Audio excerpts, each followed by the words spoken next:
था कि हमारे परम पूज्य गुरु जी कल भगवत धाम चले गए। रात्रि को ये दास अनिरुद्ध हरिद्वार गया और हमने अपने गुरु जी का अंतिम दर्शन किया कल रात्रि को। गुरु जी को देखा तो गुरु जी की आंखें खुली थी,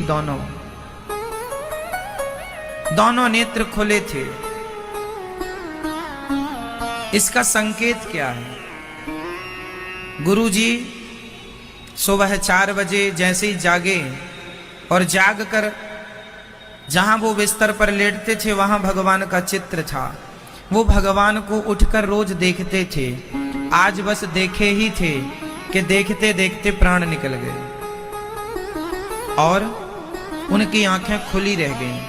आंखें खुली रह गईं, इससे क्या तात्पर्य है? इससे तात्पर्य यह है कि उनके प्राण नेत्रों से बाहर गए हैं। नेत्रों से प्राण बाहर जाने का अर्थ है कि वो भगवत धाम को गए हैं, भगवान के नित्य धाम को। जब कोई व्यक्ति प्राण त्यागता है, कुछ लोग प्राण नीचे से त्यागते हैं। ये बहुत ध्यान से समझिएगा, सारी जिंदगी काम आएगी और आप अपने लिए भी एक्सपेरिमेंट करिएगा। कुछ लोग मरते समय उनको लघु शंका छूट जाती है, मलमूत्र हो जाता है। जो मरते समय मलमूत्र छोड़ देते हैं मतलब उनके प्राण नीचे से गए, और नीचे से प्राण जाने का मतलब है कि उनको उनकी अधोगति हो गई, उनको नरक की यातनाएं मिलनी है। प्राण कहां से निकलना शुभ माना गया है?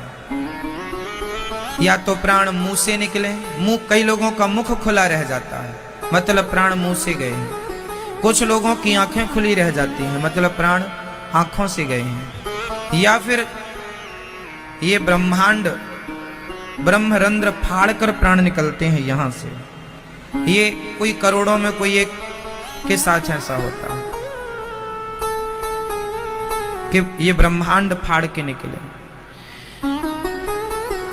तो ऊपर से निकले हुए प्राण ही हमें भगवत धाम ले जाने का ये संकेत दे रहे हैं। अब मैं आपसे सवाल करूं, मैंने गुरु जी का दर्शन किया, गुरु जी के नेत्रों से प्राण निकले हैं भगवान जी का दर्शन करते करते, मतलब वो भगवत धाम के लिए प्रस्थान कर गए भगवान। अब गुरु जी ने तो अपना लोक परलोक सवार लिया, अब नंबर है हमारा, अब नंबर है हम सबका। ये सवाल क्या मैं आपसे कर सकता हूं कि आपके प्राण कहां से निकलेंगे? कोई ये नहीं पूछेगा कि आपने संपत्ति कितनी जोड़ी है। ज्ञानी लोग ये देखते हैं कि प्राण कहां से निकले हैं। प्राण निकले हैं, पता चल गया कि आप पुण्यात्मा हैं।